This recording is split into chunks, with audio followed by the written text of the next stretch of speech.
بسم اللہ الرحمن الرحیم۔ نبی کریم صلی اللہ علیہ وسلم فرمایا کرتے تھے کہ جب میت چارپائی پر رکھی جاتی ہے اور لوگ اسے کندھوں پر اٹھاتے ہیں، اس وقت اگر وہ مرنے والا نیک ہوتا ہے تو کہتا ہے کہ مجھے جلد آگے بڑھائے چلو، لیکن اگر نیک نہیں ہوتا تو کہتا ہے کہ ہائے بربادی، مجھے کہاں لے جا رہے ہو۔ اس کی یہ آواز انسان کے سوا ہر مخلوق خدا سنتی ہے، کہیں اگر انسان سن پائے تو بے ہوش ہو جائے۔ جب رسول اللہ صلی اللہ علیہ وسلم نے نجاشی کی نماز جنازہ پڑھائی تو میں دوسری یا تیسری صف میں تھا۔ نبی کریم صلی اللہ علیہ وسلم نے اپنے صحابہ کو نجاشی کی وفات کی خبر سنائی۔ پھر آپ صلی اللہ علیہ وسلم آگے بڑھ گئے اور لوگوں نے آپ کے پیچھے صفیں باندھ لیں۔ پھر آپ صلی اللہ علیہ وسلم نے 4 مرتبہ تکبیر کہی۔ ان حضور صلی اللہ علیہ وسلم ایک قبر پر آئے جو اور قبروں سے الگ تھلگ تھی۔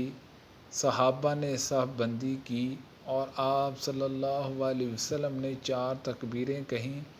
میں نے پوچھا کہ یہ حدیث آپ سے کس نے بیان کی؟ انہوں نے بتلایا کہ ابن عباس رضی اللہ عنہما نے۔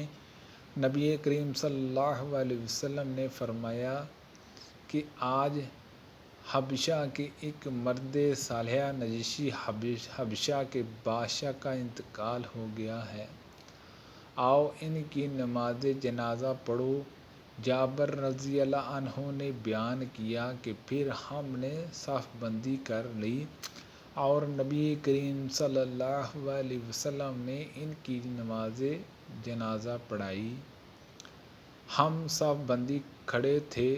ابو الزبیر نے جابر رضی اللہ عنہ کے حوالے سے نقل کیا کہ میں دوسری صف میں تھا۔ رسول اللہ صلی اللہ علیہ وسلم کا گزر ایک قبر پر ہوا۔ میت کو ابھی رات ہی دفنایا گیا تھا۔ ان حضور صلی اللہ علیہ وسلم نے دریافت فرمایا کہ دفن کب کیا گیا ہے؟ لوگوں نے کہا کہ گزشتہ رات۔ آپ صلی اللہ علیہ وسلم نے فرمایا کہ مجھے کیوں نہیں اطلاع کرائی؟ لوگوں نے عرض کیا کہ اندھیری رات میں دفن کیا گیا، اس لیے ہم نے آپ کو جگانا مناسب نہ سمجھا۔ پھر آپ صلی اللہ علیہ وسلم کھڑے ہو گئے اور ہم نے آپ کے پیچھے صفیں باندھ لیں۔ ابن عباس رضی اللہ عنہما نے بیان کیا کہ میں بھی انہی میں تھا، نابالغ تھا، لیکن نماز جنازہ میں شرکت کی۔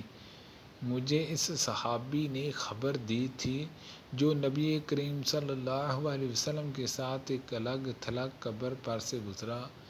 وہ کہتا تھا کہ آپ صلی اللہ علیہ وسلم نے ہماری امامت کی اور ہم نے آپ کے پیچھے صفیں باندھ لیں۔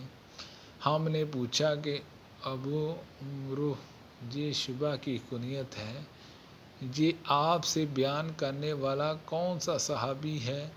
فرمایا کہ عبداللہ بن عباس رضی اللہ عنہما، جو دفن تک جنازے کے ساتھ رہے اس سے ایک رات کا ثواب ملے گا۔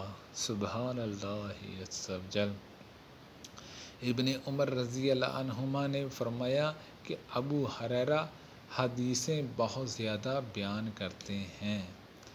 میں نے رسول اللہ صلی اللہ علیہ وسلم سے یہ ارشاد خود سنا ہے۔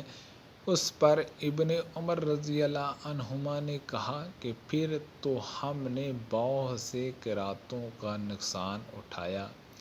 سورۃ زمر میں جو لفظ فرات آیا ہے اس کے یہی معنی ہے، میں نے ضائع کیا۔ سبحان اللہ عز و جل۔ اللہ پاک سے دعا ہے کہ اللہ پاک ان حدیثوں پر عمل کرنے کی توفیق عطا فرمائے۔ اللہ پاک ہم سب کو صحت و تندرستی عطا فرمائے۔ آمین بجاہ النبی الامین صلی اللہ علیہ وسلم۔